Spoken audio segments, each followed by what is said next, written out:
So we're going to spend the next hour talking about the Felt Sense Polyvagal Model that I created over some 40 years of doing this work, and specifically about the Felt Sense and a little bit about the certificate program, the training program that I've put together, so that you can become familiar with the 6-month program as well.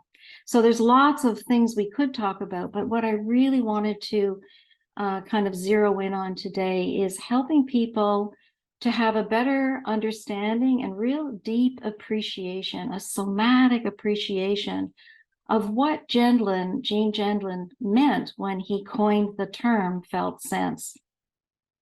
So I trained with Gendlin for over 40 years, and there are other people who know Gendlin and knew Gendlin, like Natty, who's here, and who else? Robert, no, you didn't know Gene Gendlin, didn't you? No, but some of us are still around who did. And what I found is that when people talk about the felt sense, they really don't understand. I don't think we've maybe done a good job of really helping people to understand what the felt sense is. And so I'm going to spend a bit of time with that, and we'll do a short, brief kind of touching into a practice that helps people to get a sense of that in an embodied way. And then Samantha's here, Samantha Chase, who was a breakout room leader in the last 6-month cohort and was actually my grad student for a year. So Samantha knows the model really well. And so we're going to do a demo so that you can get a little sense of what it feels like to accompany somebody. And Robert's raising his fingers there. He likes demos. Robert does demos with me too sometimes. And then we'll, what else are we going to do in this hour? A lot.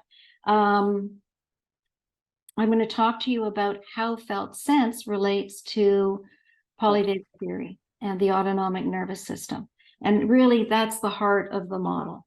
So this model is really a way of helping you to bring these natural processes in the body, the interoceptive process of felt sensing and the neuroceptive process that comes from polyvagal theory, Dr. Porges' word. It's so interesting to see how both of these men have made new words, right? Felt sense and focusing is a new word that Gene made. And neuroception is also a new word that Steve Porges made. So why is that?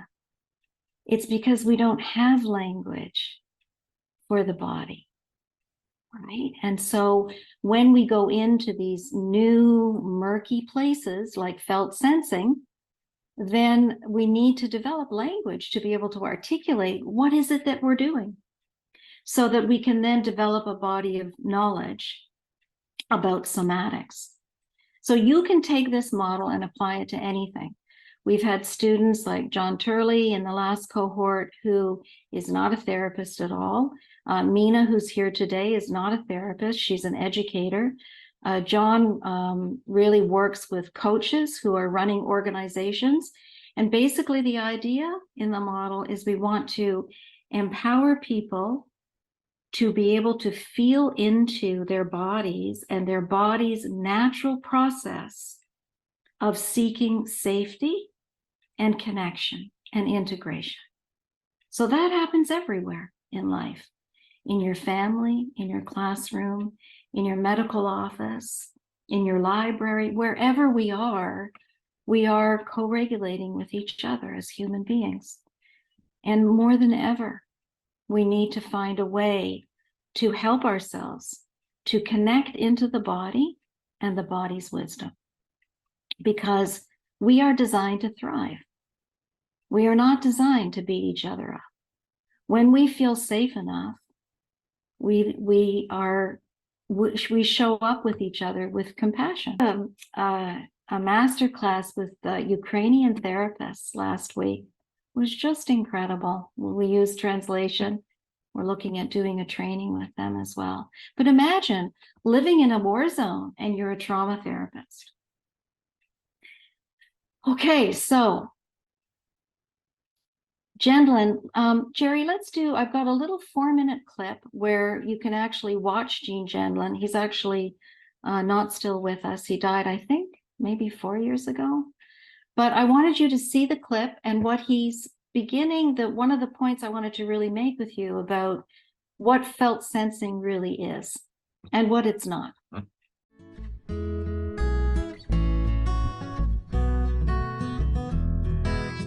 Oh, about focusing, I want to say, too many people think that focusing is just touching that place.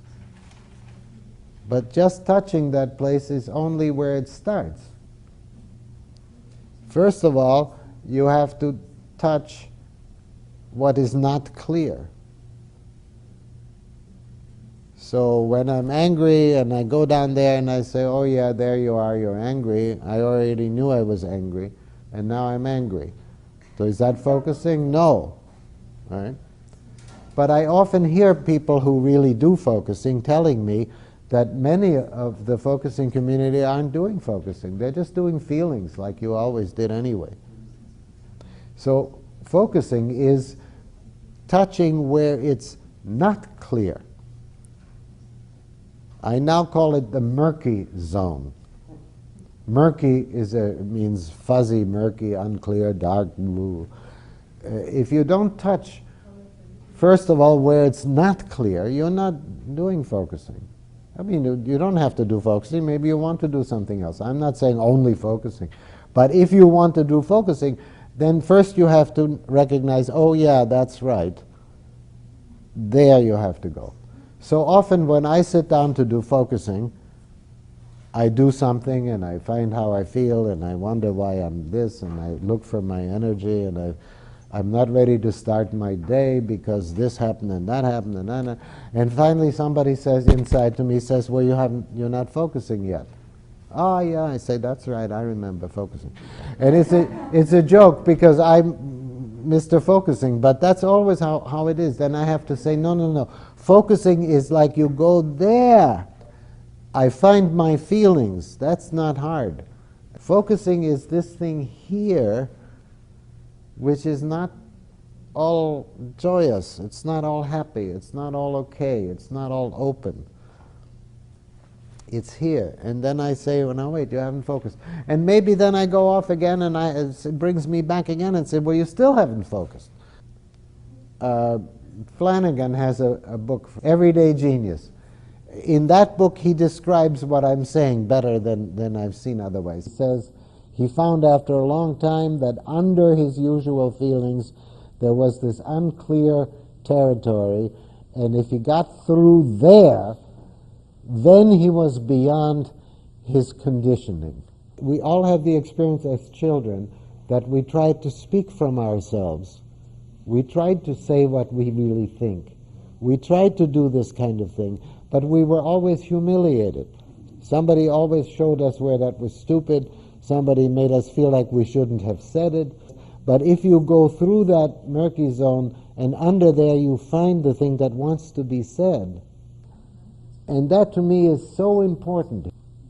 That thing is fresh. It's a new thing.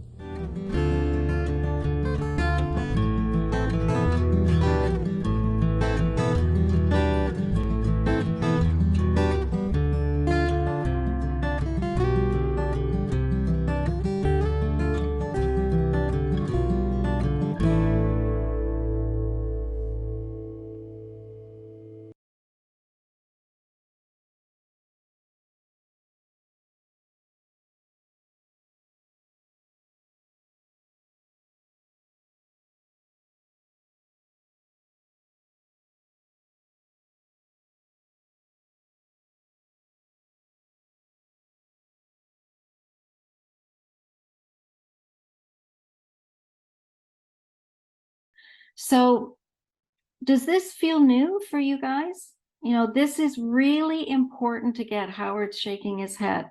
When we do focusing, we're not just connecting into a feeling in the body. We're going to a place and we're inviting a place that is fresh, where we don't know already something. And we can invite that place, and we're going to practice doing that. So this is very important. Focusing is not a body scan. It's not a feeling. It's a body scan and a feeling and thoughts and physical sensations and memories that the body carries, right? And it's something more. So if you start a process of coming inside, or you invite your client to start a process slowly and gently over time to come inside, you know, as a therapist, as a healer, that you're looking for something you don't know because you're not in that person's body, and they don't know it yet either, consciously. But somewhere in there, we know there's this kind of niggling feeling there that something's not right. Something is bugging us. But what is the something? And that's kind of the magic word in focusing.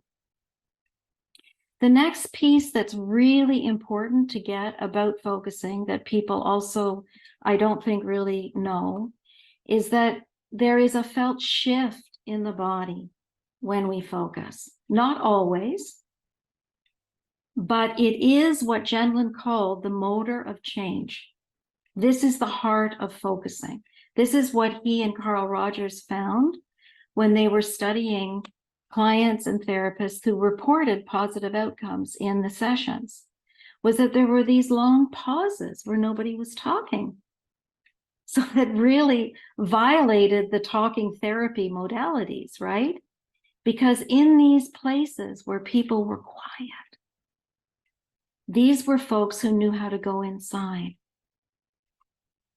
and feel into their body's knowing of that niggly place that's bugging you or drawing your attention away from something else into something that really wants you to be with it.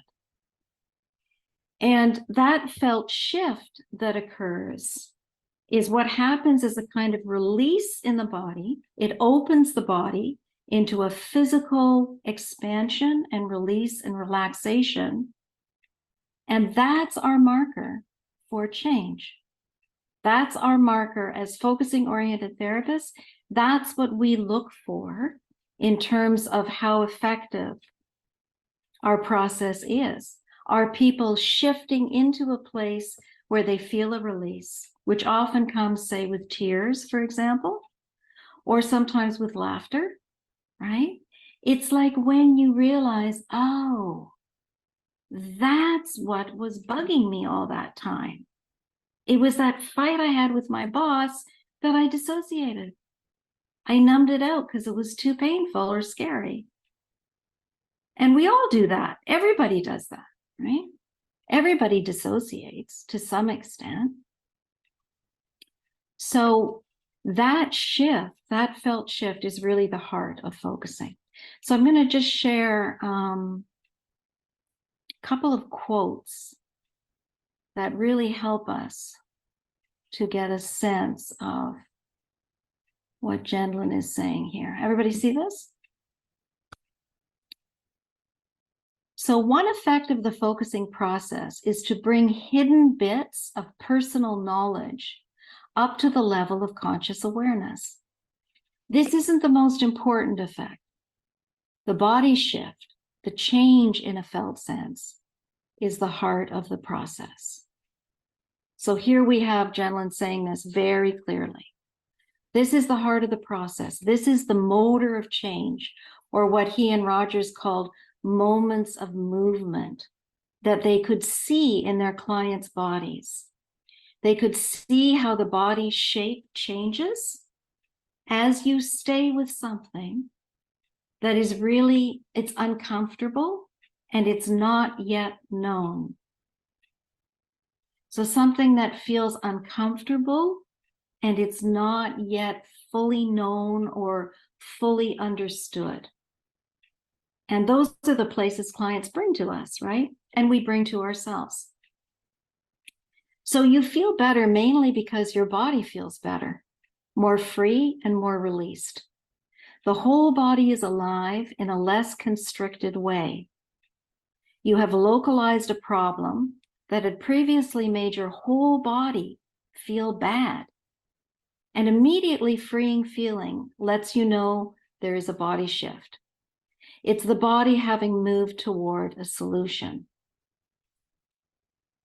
So here we see how Jenlin is helping us to notice and watch and witness our clients' bodies and our own bodies. And notice how they change shape and they release and they open. And this becomes a way for us as somatic therapists to really connect in and assess and track how we're doing. So if a client comes in and they're like this and they're constricted and holding themselves, and you be with this issue. And in the beginning, especially with trauma and addiction, you don't even reference the body in the beginning when people are scared, right? You just begin to notice what's happening in your body and what's happening in their body. And you can see their constriction. You know, we emphasize so much talking and conceptualizing and working with, you know, different concepts, and that's all wonderful. But it's only wonderful if it isn't getting in the way. It's actually helping you to help a person be in their body and to befriend their body and to be their own best friend. That's the most important thing. That means that they're integrated, right? And we do that as Felt Sense Polyvagal therapists, as somatic therapists, by mostly noticing the process, not the content. It's the opposite of what we've been told. Of course, because we live in this Western top-down white supremacy world that's all about thinking and concepts.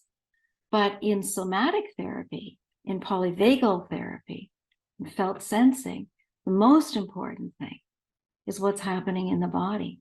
And why is that? Because here comes, you know, Porges' intervening variable. What's happening in the body, and this is where he and Jenlin would agree totally, is defining your reality. How our body is carrying us is defining the story that we tell about our lives. So we begin to see how clients start to open and they feel the physical release. And you can ask your client, which I do a lot, right? You start off and you notice as you start working with neuroception and polyvagal theory, what's happening in the body. And then by the end of the session, you begin to see that they're shifting because you have been with them right where that place is that they don't know or understand. You've helped them eventually to connect in with that, with the felt sense in the body. And then with kindness and compassion, that felt sense starts to open. This happens all the time, right? You have a problem, you go to a friend, if you're not too dorsal and shut down, and you talk about it with your friend, and your friend gives you what? Kindness and compassion, no judgment. It's a good listener. And it releases and you feel better. And sometimes you cry, sometimes you yawn, sometimes you raise your hands and you're excited because you feel better and you understand yourself. Doesn't mean that the problem has changed. The problem is still there, but the way you are with the problem has changed. So this felt shift is really, really key in understanding focusing. I'm just going to go to then the next slide. So here's Dr. Porges. Although we are usually not aware of the cues that trigger neuroception, we tend to be aware of the physiological shift, which is part of interoception, which is focusing. Sometimes we experience this shift as feelings in our gut or heart, or as an intuition that the context is dangerous. So here's where we see that Porges and Gendlin actually cross in terms of the understanding of this felt shift. And that is the third point that I wanted to really make to you, that my model, the Felt Sense Polyvagal Model, is about crossing what we know in terms of the felt shift and what we know in terms of an autonomic nervous system state shift.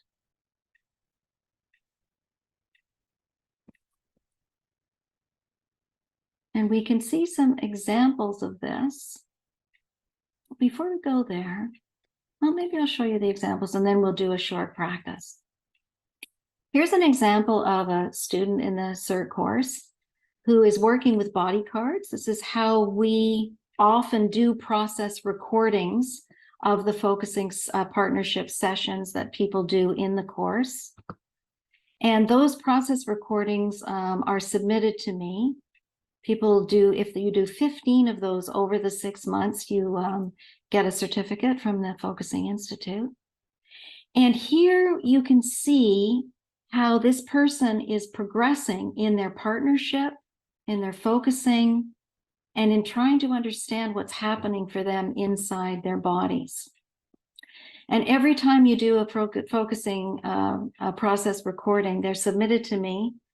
And I get back to everybody about them because it really becomes a way for us to connect with each other and for me to get to know what's happening in your process as you move through the material. I mean, we really are our instrument, so we need to do our own work.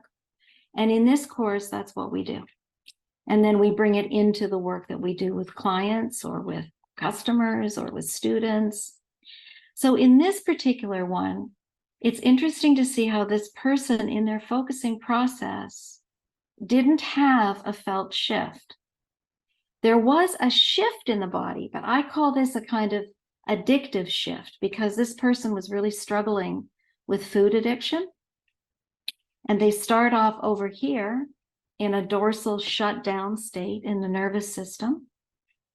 You see this blackness of the kind of dorsal state. We call it folding in I have a graphic model that we use. And so there's lots of feelings of being depressed and self-loathing and isolation and sleeping and heaviness.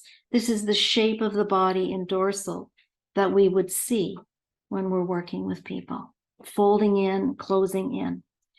Then what happened for this person is they through a focusing process where their partner was able to listen to what's happening inside, they did shift into a sympathetic state, a more kind of flight fight state, which you can see had these little dots at the top of excitement. But there isn't a shift into a felt shift into a ventral grounded state. And how do we know this?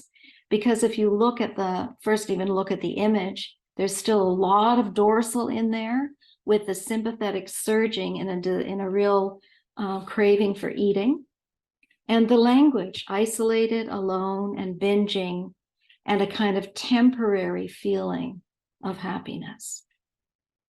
So it becomes a really powerful visual of what happens for people when they connect with themselves in their bodies. And it helps us as therapists to know what we're doing. Because it's hard to know what we're doing, really.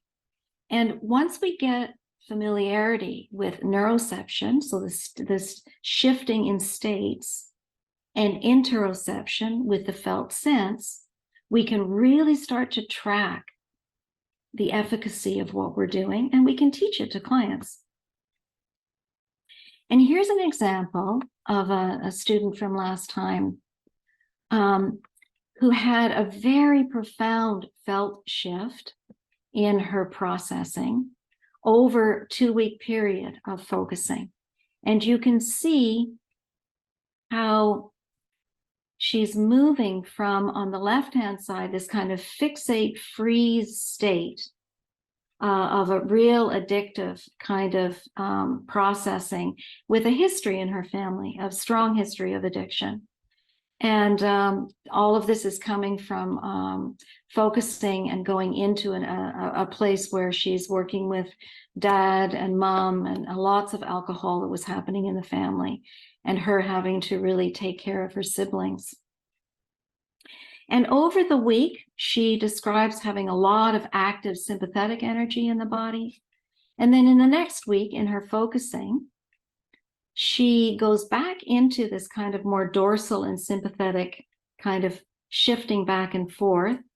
And then, as her partner asks a question, which is step 5 in focusing, she drops the question down into the body. You can see it in the middle of this person's body. She says, "What does this place need?" So up it comes, and she's keeping it company. But then she asks this question, dropping it down into the body. What does this place need? And then you see over here in the right-hand side, the state of flow, which we describe as this blended state that Steve Porges calls stillness. And here's this blending of dorsal, so safety with immobilization, safety with stillness, this beautiful ventral dorsal blending. And here's the felt shift.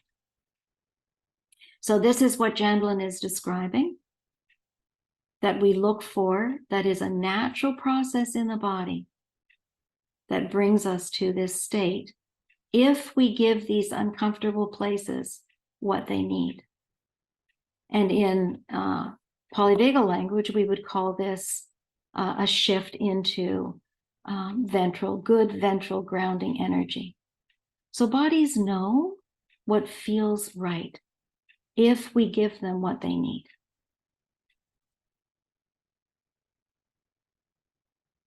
I have no idea what that is. It's actually, boy, what a weird thing is going on with Zoom today. Okay, so let's take a moment. We actually can keep the room open at 1 o'clock if we want to do some Q&A. So we've got time, which I love that feeling of. So let's take a moment and just do a short practice together. And then we're going to do a demo with Sam. Jerry, are you there? Do you want to spotlight me? I live to spotlight you. Yeah. There you go. Okay, thank you. So people, just getting yourselves ready just to do a brief practice and really noticing whether it feels okay for you to do this or not, right? You may decide that you just want to listen. Your body may say, no, I don't want to go in today, and that's fine. And we're not going to go too far in. We're just going to kind of go in and touch into first a place that can feel pretty okay and grounded, and then a place that feels a little uncomfortable, not the worst place. Do not do that. Don't go to the worst place. Just a place that feels like, oh, there's a little bit of an issue there. And we're just going to be with that together with kindness and curiosity. And this is what we do in our partnership. So you follow my voice in, and really knowing that you're not there alone, that we're all here together in community. And sometimes when we do this, the body releases a little bit because it really likes that we came. Jean used to say that. It liked that I came there. Yeah. And then, of course, we have all our other ways of being able to help with that through titrating, closeness and distance, and different, maybe we work with different parts of the self as well. But the basis of it, the essence of it, is to be able to be with these uncomfortable places with the right distance so that we can really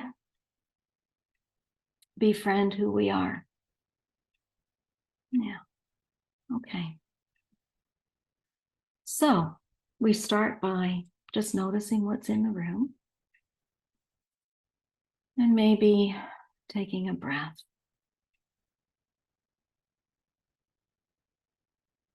And you might find something in the room that just draws in your attention. And so just inviting your body to pause there. And if it feels okay, you could slowly soften your gaze. Just check and see if you feel okay to do that, and maybe not. And at any point, you can always just open your eyes and come back to your room. And just bringing your awareness somewhere down into the center of your body.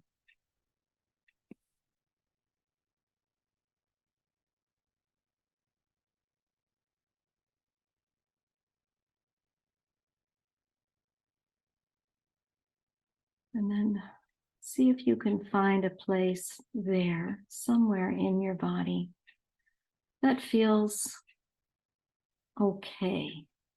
Doesn't have to be perfect, but maybe you can really feel your feet on the floor. You can feel your sitting bones in your chair. You might want to stand up, move a little bit. Just looking for a place where you feel some sense of being okay and grounded enough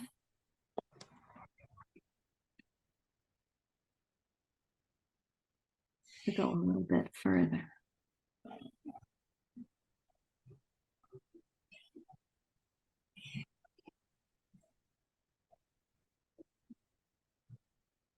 And then once you've got that place, you might just want to put your hand where you feel that place in your body. Or maybe it's more like an image that you have of connecting with a pet or a tree or a lake. And then see if you can bring that into your body. It really anchors us to just put our hand there where we feel that.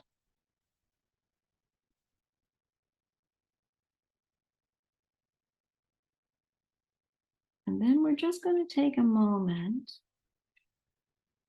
to invite something in your life that's bugging you a bit.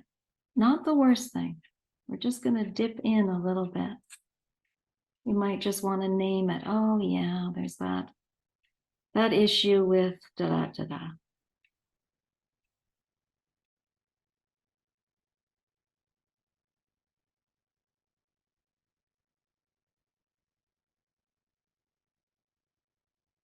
And then you're just going to keep company. We will together with whatever comes there about all of that.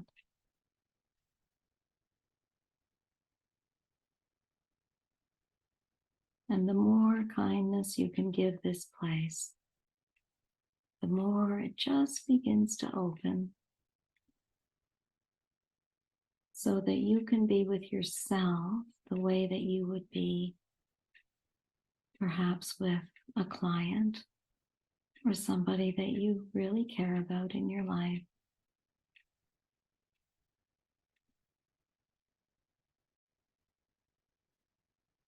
You see how they just begin to open a little more.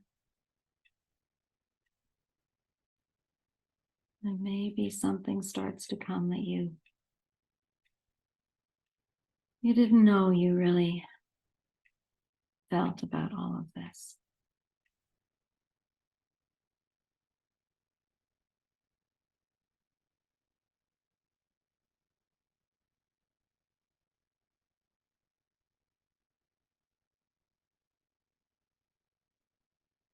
And then just notice what happens in your body as you stay with that.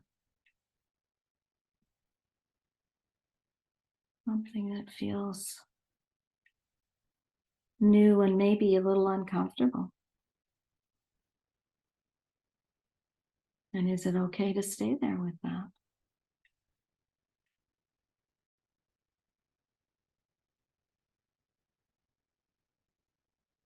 I'm not going too far in because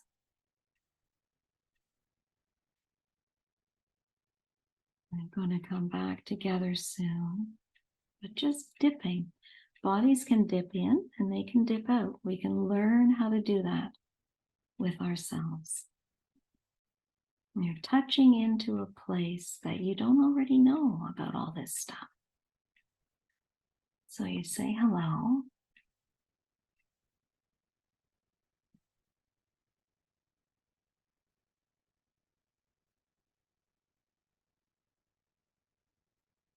And maybe even just dropping the question down inside. What does this place need from you?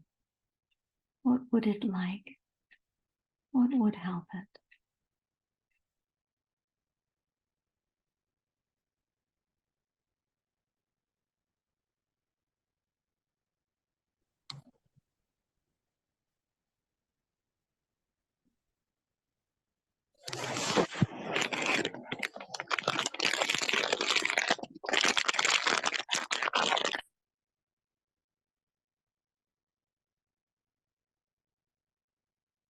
And then you could say to this place, if it feels right for you, that you'll come back here. And maybe you'll find a focusing partner that will keep you company in this place when you come back.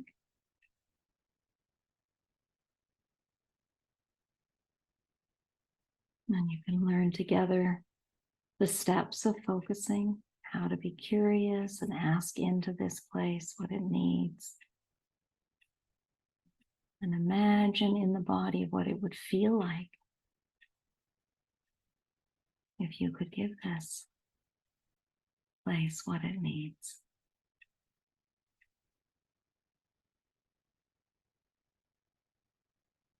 And sometimes when we stay with these places and we give them compassion, there's a beautiful kind of softening.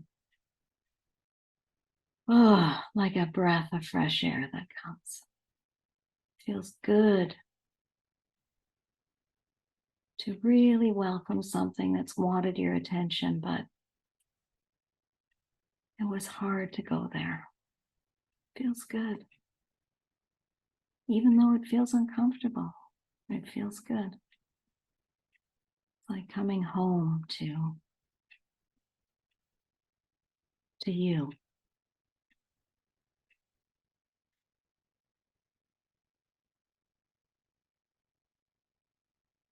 So then just slowly beginning to round this off inside.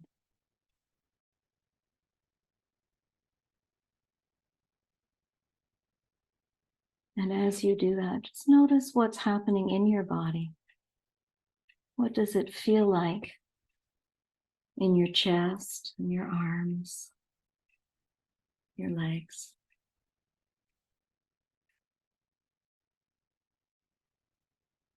Some people get sleepy.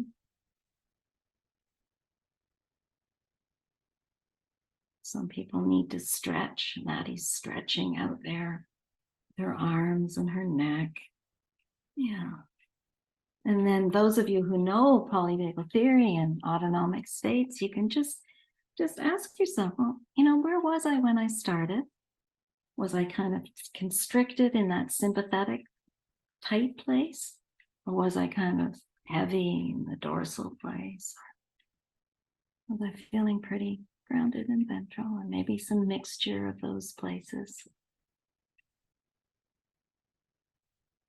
Somebody says they feel warm blood streaming. Yeah, that's a real, I can tell by that language that you're in your body, right? Warm blood streaming. We don't talk like that normally. So that's real somatic language, right? And what Janlin found was that much of the time, if we could give ourselves what we just gave ourselves, kindness and compassion with places in the body that are uncomfortable to go to, that the body has a natural way of healing. It knows the right next step forward if we give it what it needs. So it will shift into a ventral state, but not always, right? Sometimes we're caught up in trauma feedback loops,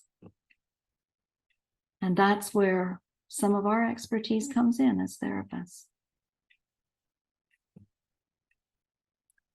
So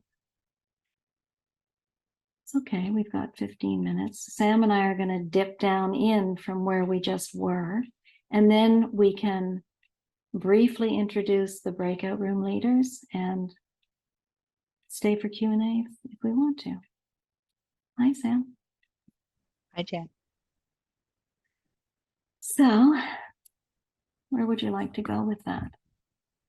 Well, I had a murky place come up and a new perspective. So I wanted to walk through it together with you and go a little deeper with spotlight with you gives me a little bit more co-regulation, and I can go Yeah. maybe a little deeper. I didn't want to, yeah. Yeah. And we know we've done these before, spotlights. We did a big one a while ago with I don't know how many people.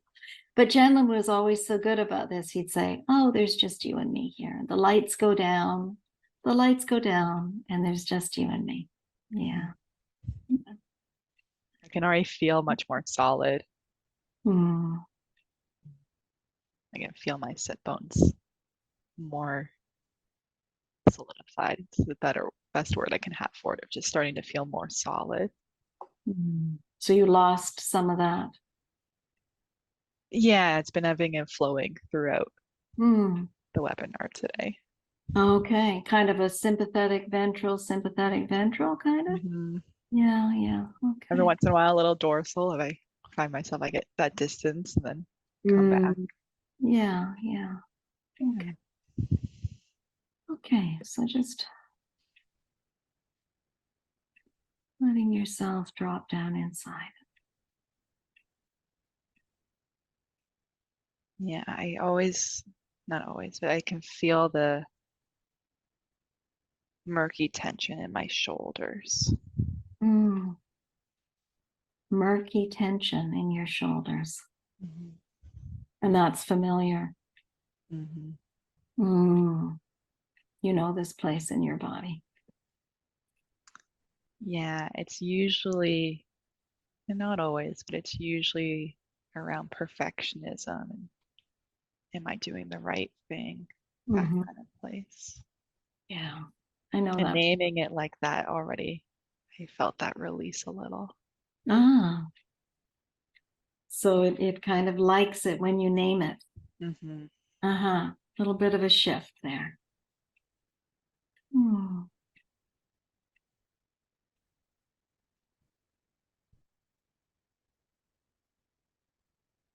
And I have some spinning in my abdomen.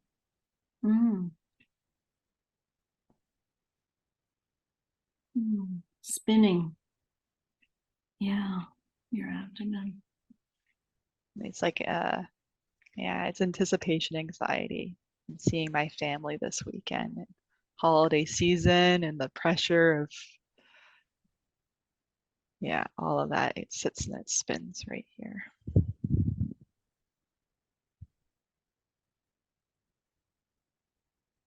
Yeah, I remember when you would go off to your family. Yeah. Spin. Is that all right to stay there with it? Yeah. Yeah. I can still feel really solid on my seat.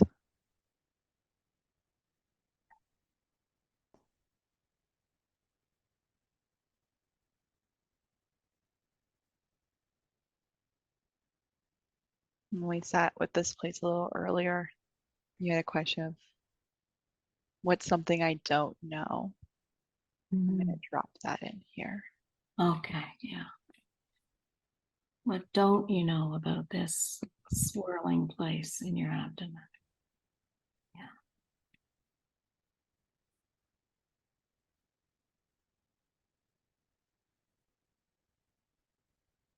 Yeah, and what comes is that part of this is that with the family and the holidays and the gathering, there's so much pressure that everyone's performing. And I don't really know my family the way that I would like to know them. Like, I don't know these people very well. And that feels different. So there's something about noticing they're performing and how that feels like you don't know them very Mhm. well. And that feels kind of new.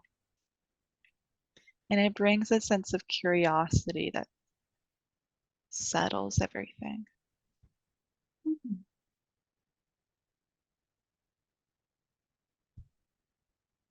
There's something about that helps you to be more curious about it all. And that feels a little bit more of a shift there.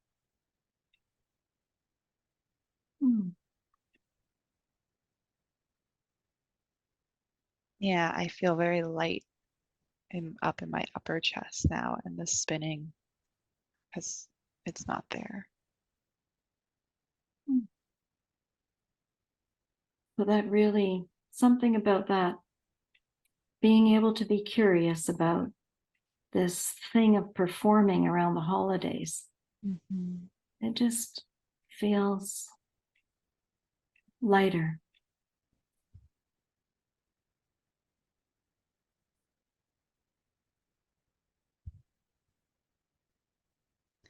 And safer. Mm. There's something here about acknowledging that it's performance that gives me the anxiety, brings curiosity and safety that, okay, I don't have to do it that way. I can be. Oh, right. That you don't have to perform. I don't have to perform. Right. And that brings a much more feeling of safety and Mm-hmm. that you don't have to perform. No.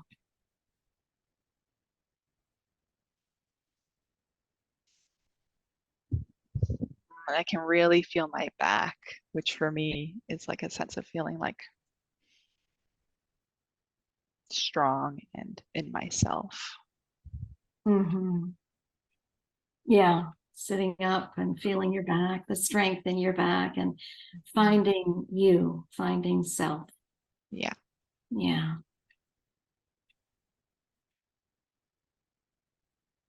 Mm-hmm. You don't have to perform. Mm-mm.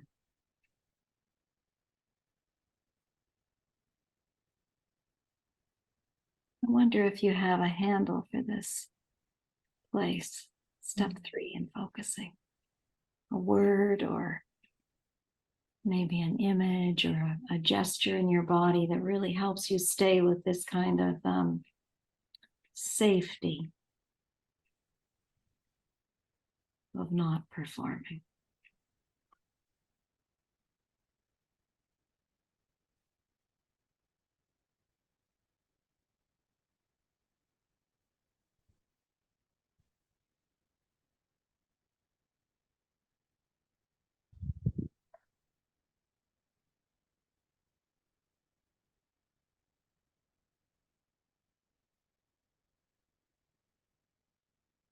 Yeah, it feels like a phrase of just be. With a gesture on your chest. Mm-hmm. Just be. Yeah, you can just be. Yeah, that's right. It brings a smile when you bring it back. You can just be. Mm-hmm. You don't have to perform. Oh, yeah.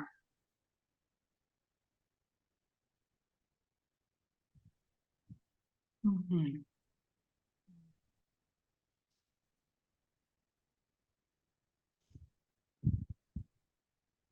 Feels good. Feels complete there. Yeah, I get that. Mm-hmm.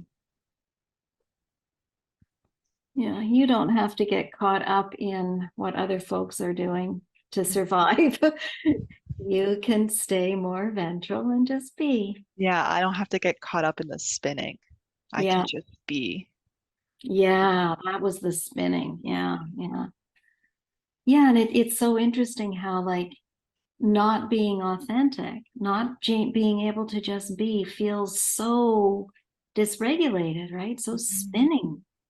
Well, Yeah. it's the spinning of both, right? Of not being allowed to just be, but also being around people who aren't authentic. Mm-hmm. And that can be really, but I feel more optimistic from this place. Just being feels more optimistic about all of the holidays and stuff. Yeah. And also, you know, that the way that you can be with yourself Mhm. with this kind of awareness and compassion is also how you can be with them. And then Mhm. they're going to feel safer and pick Yeah. up on your ventral energy. Mhm. What we would call in focusing that relational felt sense. Yeah, Yeah, definitely.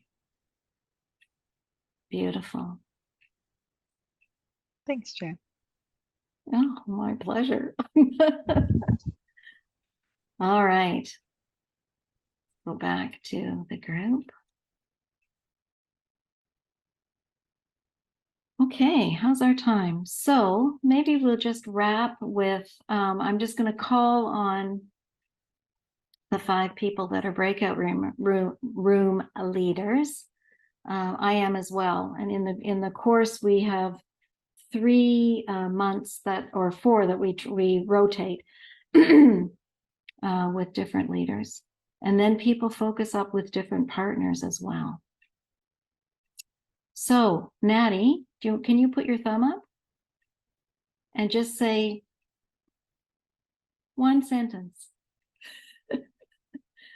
where you are? Okay. And, yeah. It's my pleasure. Very, very, very extreme pleasure to be here and to be part of the breakout rooms facilitation, because this topic is a passion for me. And when you started talking about the felt sense, those are one of my favorite 2 words.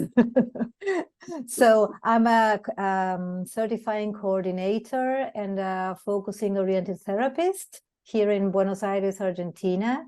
And I work online with groups and people too. And my pleasure to be here. And I love seeing all these faces here. So Yeah. looking forward to it. Would love to see you all there. Natty was grandmothered in as a Felt Sense Polyvagal Model facilitator. Grandmother, that sounds From me. Yes. Okay, thank you, Natty. And Jessica, do you want to put your hand up so people can see you? Yes, hello everyone. Hi. I've been working with Jan since 2015, and I am actually in the process of becoming a coordinator, and Jan and Natty are both on my team for the Focusing Institute. I'm finding this work so helpful with the client population I work with, ADHD, and I'm using the Felt Sense Polyvagal Model, focusing, and polyvagal theory to support executive functioning. And I very much look forward to being a facilitator. Mhm. Okay, and is Travis here? I don't know. I didn't see him. Maybe Travis not. isn't here. Oh, that's too bad. Okay, well, hello, Travis. Travis is joining us as well. Travis does many different things. He's in the process of becoming a FSPM facilitator as well. And he'll be with us to do one of the breakout rooms. Julie's here. Julie Goldstein. Yes, I'm very happy to be to be here, and it's really exciting to think of the journey that's ahead of you if you are new to this process. I know you're going to benefit so much, both personally and with your clients, and through all the work that you do. I am an expressive arts therapist and teacher, and have found this work to be profoundly life-changing, and I'm very, very happy to be here and looking forward to meeting you all. Julie is in the process of becoming a focusing oriented therapist and an FSPM facilitator. And Julie helps out with folks who are needing or wanting some more attention in their focusing partnership. So we're really lucky to have Julie.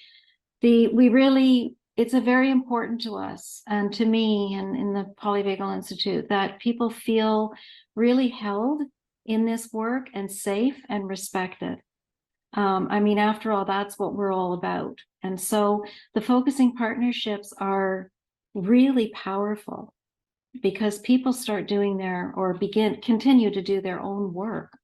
And when you're doing that kind of deep work with another person, it's really an intimate relationship and very, very powerful. And I've been really so happy to see that people have continued on in those partnerships after the course. And then and so some people want more guidance around certain specific things, or if you're really, something comes up where you're really touching into some trauma stuff, Julie is there to help. And that makes my job a lot easier. And I just feel like we have the team to be able to support people to do this deep work. And it is deep work, and we do need to do our own work in order to do this work. There's no skirting around that because our bodies co-regulate with each other. And you can't really do this work unless you can ground enough to be able to be there for another person and show up with enough ventral energy, really.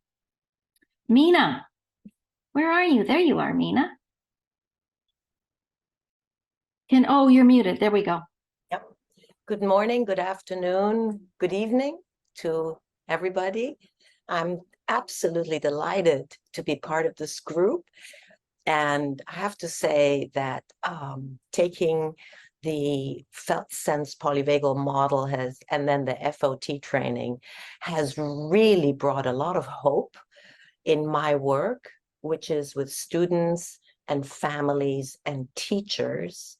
Because in this day and age, we all need to be able to access our sense of well-being and deal with the murky stuff, because there are shortages everywhere. And I find that the focus orienting and the Felt Sense Polyvagal Model is providing people with a lot of hope and a menu of what to work with that they build themselves rather than me telling them what to do.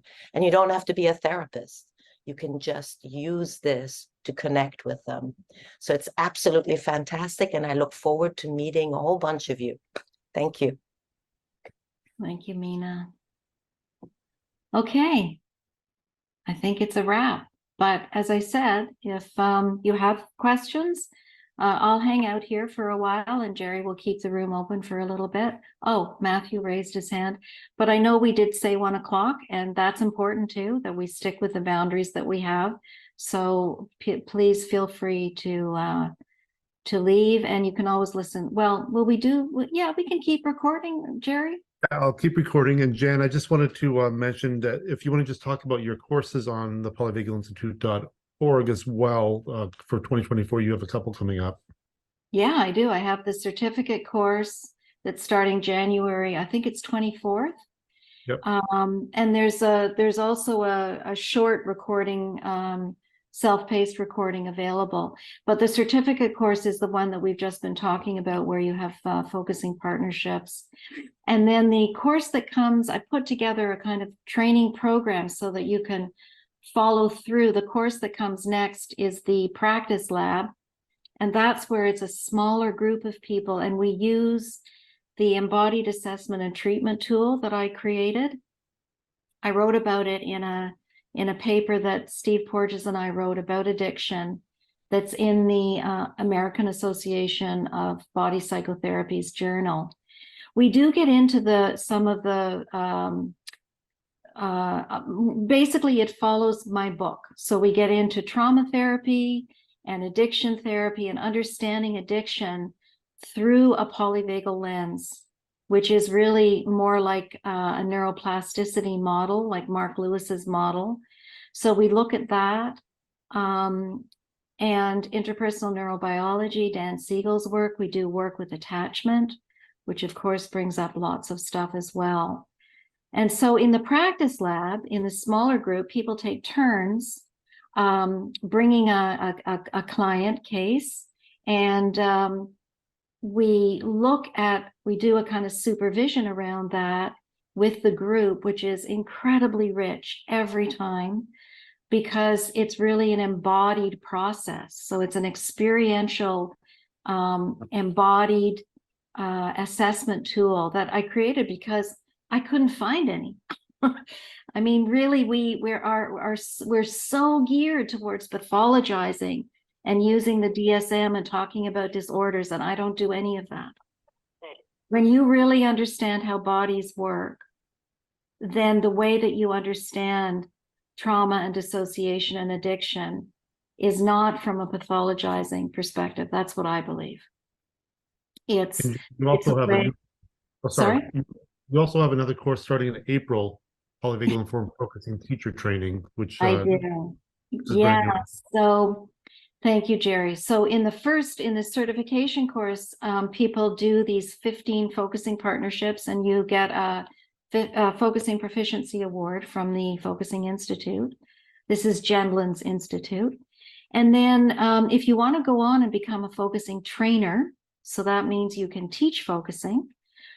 We have a course that starts in April for that, but you need to do the first one because it's really based on what I call polyvagal informed focusing. So I don't just teach focusing anymore. We always integrate neuroception and polyvagal theory into how we're learning focusing, just like we did today, how you see that we're always talking about neuroception as well, because it shapes felt sensing, right? Jen, sorry to interrupt. We do have a question. We have a couple questions. Okay, great. Denise has a hand up, but let me go to Denise Lopez first. Okay.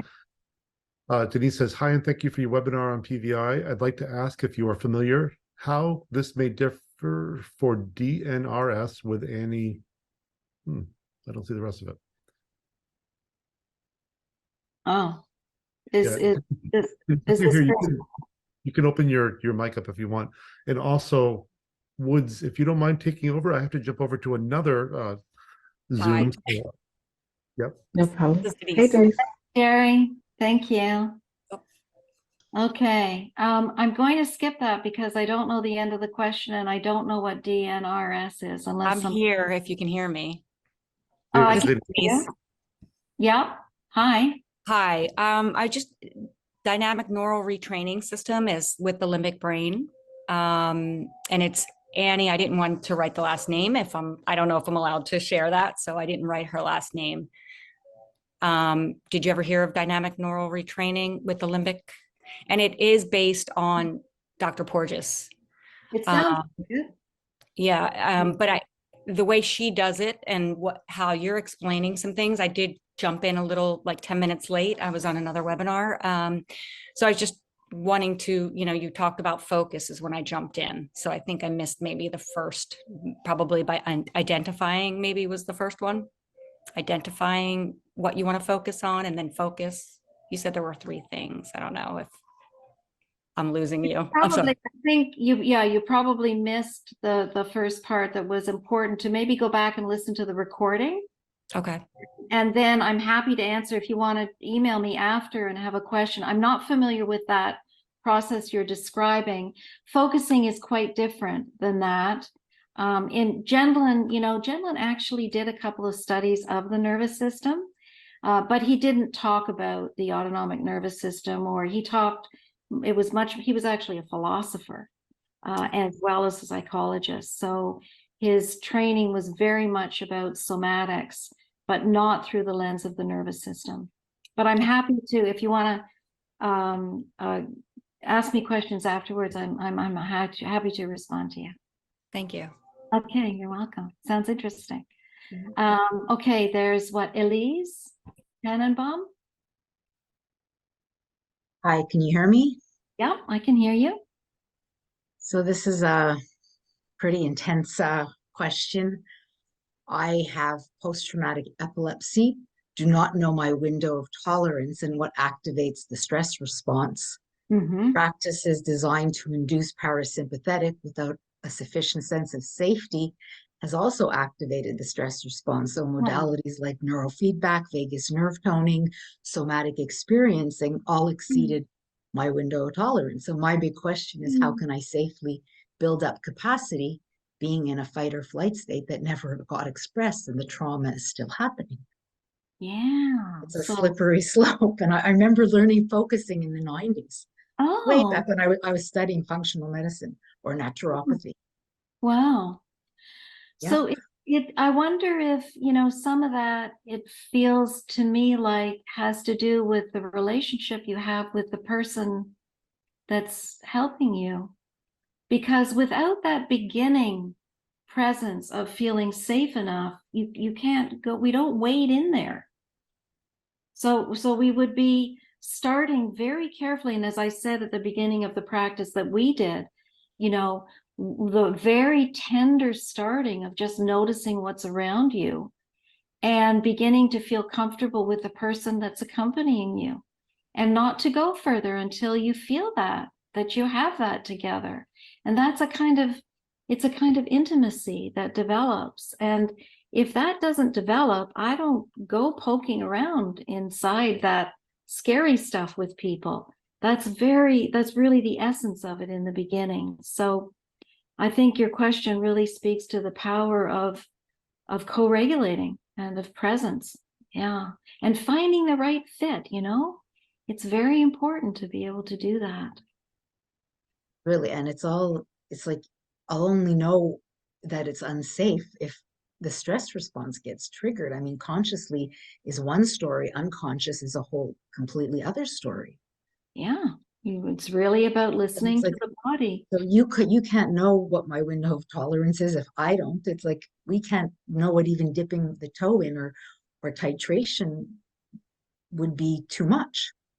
Yeah, I agree. So it's starting with making a relationship with eyes wide open. Well, what I mean by that is being able to be with the other person and establish enough safety in yourself and with that other person. And until you have that, I don't go further, because exactly what will happen is what's happened for you. Right. So it's basically ventral vagal parasympathetic, building new neural pathways to safety to sort of make that the dominant state. Yeah, and the process of really co-regulating, feeling comfortable, feeling safe with another human being first and foremost. Yeah. On all levels. Like I don't consciously feel unsafe. But something happens that then you start to wobble, right? So that's where you then really stop at that place and be curious and step back. This is the titration that so many of the wonderful somatic therapies do, right? Where we step back. And that doesn't feel okay. It feels like touching a hot stove. So we step back. Okay, thank you for your question. Very, very delicate work that we do, right? Who else? Matthew? Oh, Lorraine was next. Okay. Yes. And then Matthew. Okay. Thanks. Sorry about that. So I'm looking at the website. I want to continue. I'm a therapist, but I'm not interested in whatever it's called. It's for me. It's not, I don't need to go through. Yeah. So I'm just not sure which course. I'm interested in addiction. I'm interested in felt sense and polyvagal theory. And is the best one for me the revolutionary trauma and addiction treatment with the felt sense? Is that what I'm looking at? That course is a short, self-paced course. It's all video. That's okay. The one that is starting in January, and you can start that anytime. The one that's starting in January is like this. It's a Zoom live meetup, 6 months, focusing partnerships. And I think it's 9 hours of recorded material and lots of other things that we put in there. And because I'm kind of nerdy, we share lots of papers Gendlin wrote. He wrote many papers. We share different things that that we're doing. Like I did an interview with Mark Lewis, who is one of the chapters in the book on the learning model of addiction. That's in the course as well. There's a 1-hour interview with Steve Porges that's in the course. So it's more in depth, and it's live meetups and focusing partnerships. I didn't see it on the website. I couldn't find it. So what's it? It's I just under- posted it in the chat. There's a link in the chat now for What's the that? certificate Okay. course. If you go to Oh, thank you. courses, I think it's Felt Sense Polyvagal Model Facilitator, and then there's a whole four series of courses in the training program. But thanks, Sam. So the link is there. Okay, thank you. But I just want to say I'm more interested in application, not in the theory and all that. So I don't know. Well, the okay. application would come from your focusing partnership. Okay. Yeah. All right. It Thank would- you. You're welcome. Thank you very much. Okay. You're very welcome. Matthew. Hi. Taking some questions. I appreciate it. I hope my question is useful to others. I'm Matthew. I'm calling in from DC. I'm a social worker by training and currently a graduate level therapist. I'm working in primary care behavioral health. So I'm working for a federally qualified health center, and we have an outpatient clinic where I'm often referring patients. And there's this feeling that comes with that I can't utilize certain modalities that maybe require a little bit longer. And so I'm trying to learn how to utilize modalities in brief intervention to meet the need of primary care behavioral health, right? Lots of clients, short touch points. How many sessions? 25 a week for me. Well, Each I mean, client, how many sessions do you get with a client? I think different organizations are doing policy that's like different in that regard. Our policy is 8, but the spirit of it is to model primary care. So, it's really like titrating the treatment to make sense for what the presenting problem is, while recognizing that a referral to specialty care is always like, if this isn't appropriate for primary care, we're going to send it to the cardiologist for, or the whatever. And in my case, it's let's send this to the outpatient clinic for follow-up. Right. So that's the context. Yeah. So you're saying, how do you do somatic work briefly? Yeah, exactly. Okay. Can you do it safely? You can teach people if they're ready. If they're ready, you can teach people to begin to come into the body. You can teach focusing in an 8-week course. But they have to be ready to be able to do that. I think, Sam, aren't you doing this work in primary care? This is my exact job that I do part-time. Yeah. My cap is 10 weeks. I have 10 sessions with people. Okay.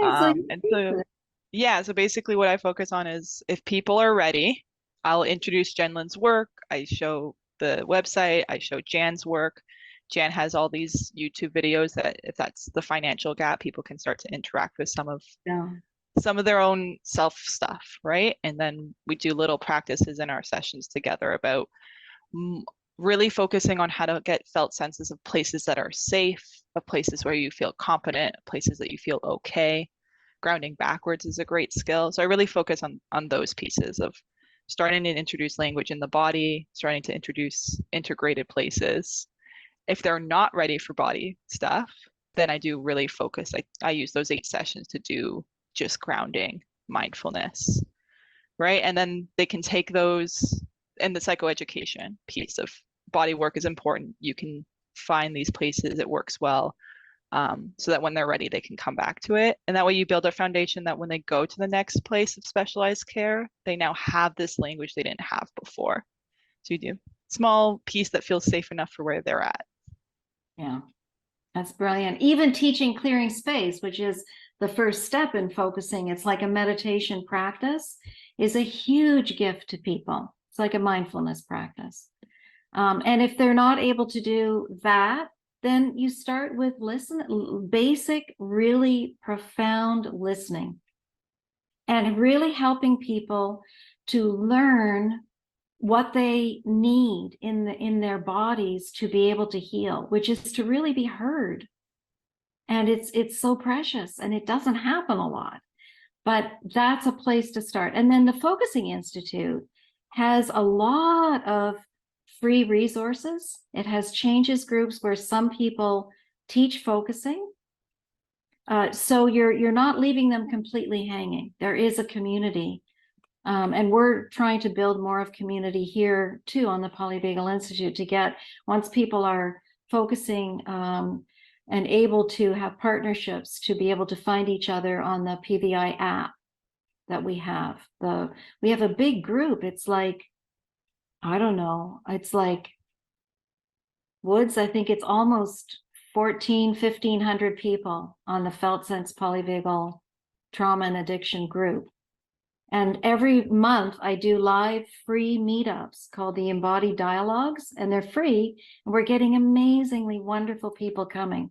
Next week we have Linda Ty. And next month we have Andrew Tatursky, who is the father of harm reduction. And then Ruth Linnaeus is coming, who's a very successful researcher in the field of trauma. Ruth Linnaeus.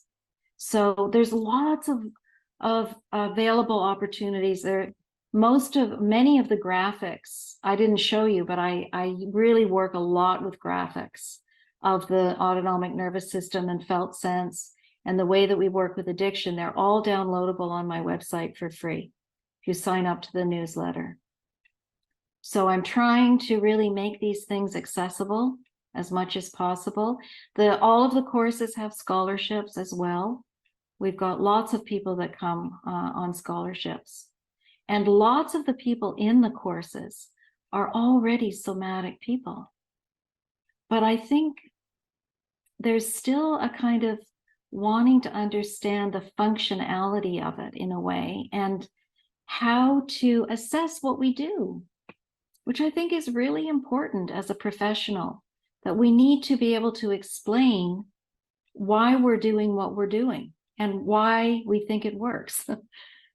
And to explain it to clients too. And when clients can feel that felt shift in their body, then they become the expert, right? They then know, this is working for me. No, this isn't working for me. Yeah. Thank y'all both for your thoughts on that question. I really appreciate it. I am finding that the if they're not ready for it feels so robust. I'm sure that's true everywhere, but it's particularly true for me at the primary care level. So there's a lot of weightiness and grief to like how many clients leave going, in whatever way they can tell me, oh, I'm not ready for that. You know what I mean? It's so many, and it's hard. But you know, just knowing that, when you help people to know that, you're giving them something. Yeah. You're helping them to understand themselves. And that's really important. And, you know, really, I think, Matthew, what you're speaking to is we all need community. We need each other in doing this work. It's hard work that we do.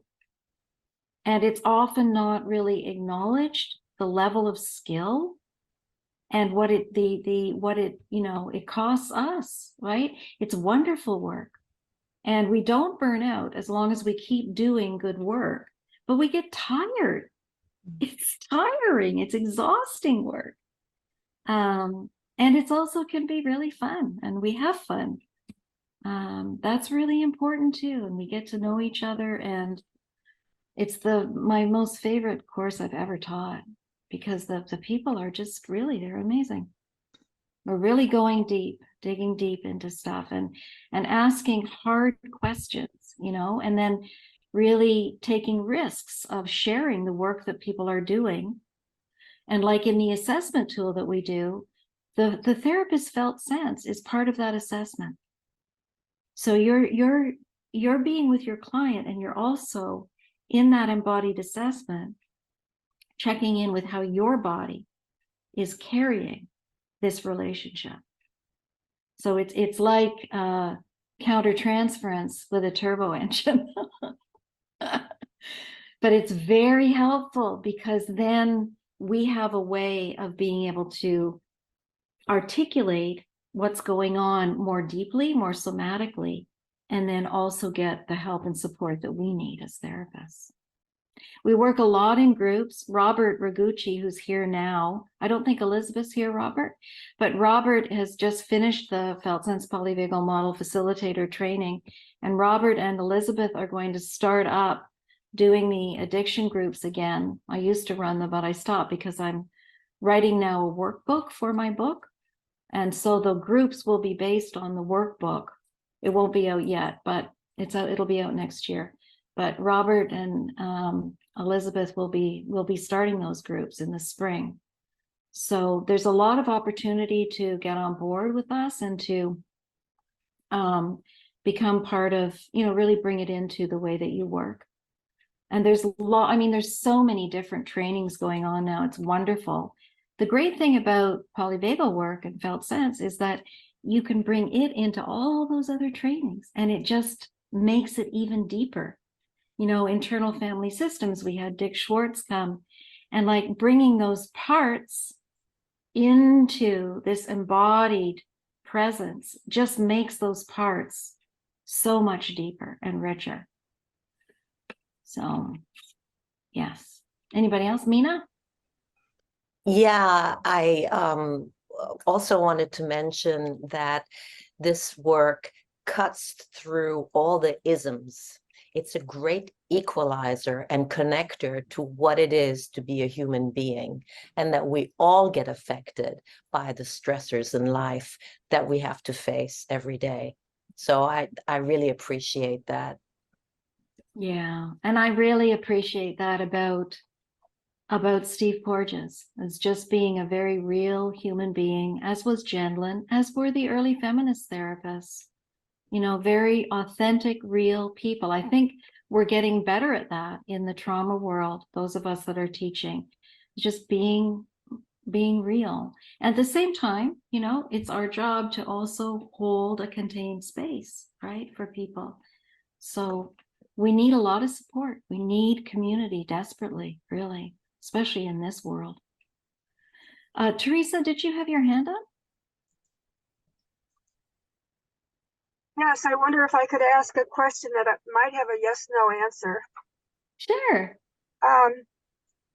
I've been struggling for 33 years with my childhood traumas, and I know a lot of what you've been talking about, and I do it, and I've been pretty successful, especially recently, but something has come up for me in the last few weeks that I'm very puzzled about how to handle. In my childhood, the violence took place around food, around eating, around meal times. So give 18 years times 3 meals a day, there was a lot of violence. And I've been close to 100% dissociated for most of my life. And I particularly could not feel anything in my torso. So recently I can feel my torso, and I can feel the area around the stomach. And in the last week, suddenly I can taste food. Well, guess what? Yummy. No wonder people like it. I'm astounded. And so, I take a bite and oh my God, this is amazing. All right. So my inner child and my inner stomach are in conflict, because after a while, the stomach says, I'm full now. You could stop. This would be a good time for me to stop. And my inner child gets hysterically frightened and terrified, and she starts gobbling up the food, still tasting it, still enjoying it, but gobbling it up until I pass out because I've stuffed myself too much. And for the last week, I've kind of let the little girl do it, because for Christ's sake, she never had a chance to eat and enjoy her food in her whole life. And I'm 79 years old. I mean, shouldn't she have a few weeks of being able to stuff herself if that's what she needs? But on the other hand, I don't like this passing out stuff. And my mother's history was that she was occasionally starved as a young child in her first 2 years. She occasionally dealt with starvation, and I'm wondering if that's a mother, transmitted generational imprint that, if somebody's going to take the food away, gobble it up as fast as you can before they do. I don't know whether to stop that little girl from eating and stuffing me in the present, my stomach, my little girl, or, should I just let her do it and see what happens over a period of weeks, or should I stop her? Because from what you were saying, it sounded like maybe I'm doing the wrong thing by letting her, not do more reasonable portion consumption, Yeah. So I feel like I'm between two explosions and I don't know which one's going to be worse. yeah. So how to be with your little girl in a way that you can help her and teach her how to relate to food in a way that is safe and grounded and nourishing and enjoyable for the whole body. So to be with your little girl the way you might be with a real little girl who you see stuffing herself and then getting sick. How to make a relationship with that little girl where you, in your grounded adult self, can help her. Wow. I mean, I can hold her and I can say, I'll put the rest in the refrigerator and you can have it later. Or I can say, do you have children? No. It was very inadvisable for me to have kids. All right. So this is a new experience for you. Totally. Learning how to parent this little girl inside. Yeah, well, maybe so you do need. I stop her or not? I would be working with her the way that you would. Do you have any pets? Nieces, nephews? No. Yeah. So this is I think it's really important to acknowledge that this is a really new experience for you. Completely. To learn how to nurture, to guide, to love, to be with a part of yourself that you're just discovering that you need to be able to help, right? And it doesn't help her to not have any boundaries, right? She needs some boundaries. Yes. In order to feel safe, helpful. Teresa. So what does she need in order to feel safe? And what do you need in order to create safety in your body? I think the boundary idea is what she needs. Yeah. Does she know that she's in your body? Yeah. Okay. Beautiful. That's you've got a lot already there. Yes. Yeah. So I should say, well, let's talk about boundaries. Maybe I should ask her how she feels instead of imposing how I feel. Is your little tummy full now? No, don't say little tummy. That's demeaning. How's your tummy feel now? How does that sound? Is that good? Is that a good way to approach it? Yeah. You're learning how to relate to parts of yourself in a loving, kind, parental way. And, that's a journey. Just look around at how parents struggle with it, right? Yeah. How can she feel safe in your body? How can you feel safe with her in your body? Yeah. I think having boundaries might make her feel safe. Yes, boundaries help people. Boundaries, predictability, moving into a place where the body feels comfortable and regulated, that helps us to feel really safe. And this will come with you because maybe I should turn her over and pat her, on my shoulder or something like this. You can see if she likes that, right? To soothe and comfort her. She could burp or something like that. And then, how old is she? This child, she ranges from 2 months when I went through a near-death experience, unfortunately, and I guess about 6 when she finally tuned out 100%. So there's a long range there. You've got some work to do there in terms of just learning in your adult self how to be with her, what she needs, because that's a big period between 2 months and 6 years. Lots of different ways of changing how you parent her. But you've got time. You're here with her. I can ask her, what would make you feel better now? What kind of boundary would you like? She's pretty sophisticated because she's been with me through these 33 years of recovery. And she could probably answer that question even if she's 2 months old. Okay. What kind of boundary would make you feel better now? Are you afraid? I should ask her, are you afraid that you won't get any more food anymore? Yeah, maybe she can talk to you about and feel into her fear. And I can ask her, how old are you now? Yeah. How do you feel about her? Oh, I love this kid. She is amazing. She is an incredible, amazing, resilient survivor. She endured daily violence, and she knew she was 100% loved unconditionally by both parents, but the parents could not control their behavior. So she was always bifurcated. I am 100% loved. What I am is perfect. They could kill me at any moment. You know? And when my mom came, I have to kill you to save you. And I said to myself, I was a young teenager, do you want to live or die? I asked myself. And I didn't know. I was so exhausted. Yeah. I couldn't answer the question. And that was more shocking than having my mother stand there saying, I have to kill you to save you. That I didn't know if I wanted to live or die, because it was just exhausting to live in that kind of threatening environment, you know. Look at you, Teresa. So the baby's pretty sophisticated. Thank you so much. I'm sorry my question took a long time. No, that's okay. That's okay. I'm really struck by how you love your little girl. And you know, I think you can love your little girl, but we also need to make boundaries with little girls, right? In order for I never learned that. But, you know, my parents absolutely loved me, absolutely, and unconditionally, and they never criticized any of their kids, but they were themselves, you know, so it's a mixed bag. Such a hard thing for a little kid to put together. I don't know, if you're in this situation, you put it together pretty quick. Yes and no, right? Yes and no, yeah. Well, good luck. Thank you. Jan, before we move on to the next person, there was one question in the chat, and we'll have Julie be the last question for our time together today.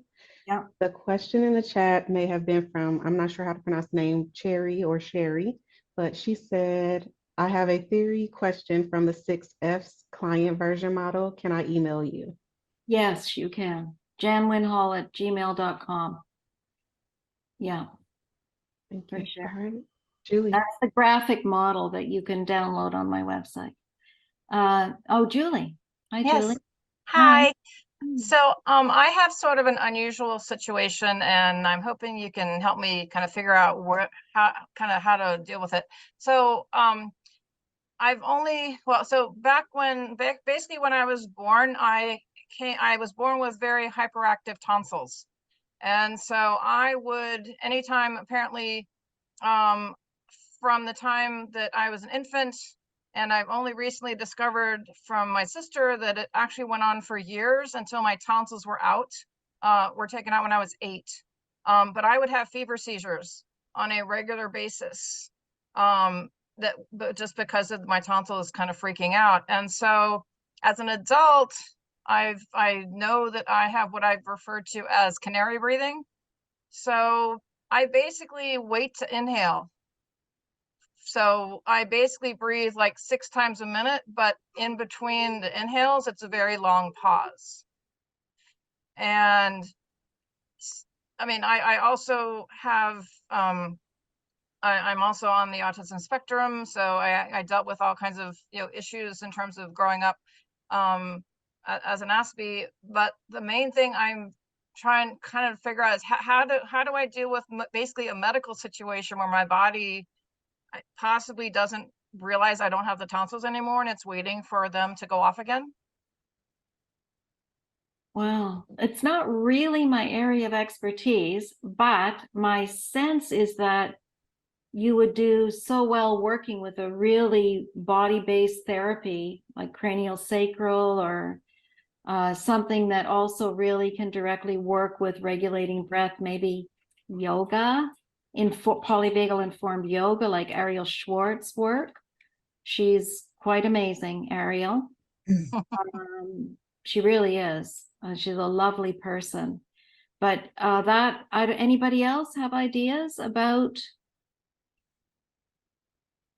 That's what I would suggest at this point, is something that's really very body worker based, where you feel safe and held, and you can start to really activate the regular breathing that comes with the ventral vagus, or maybe safe and sound protocol.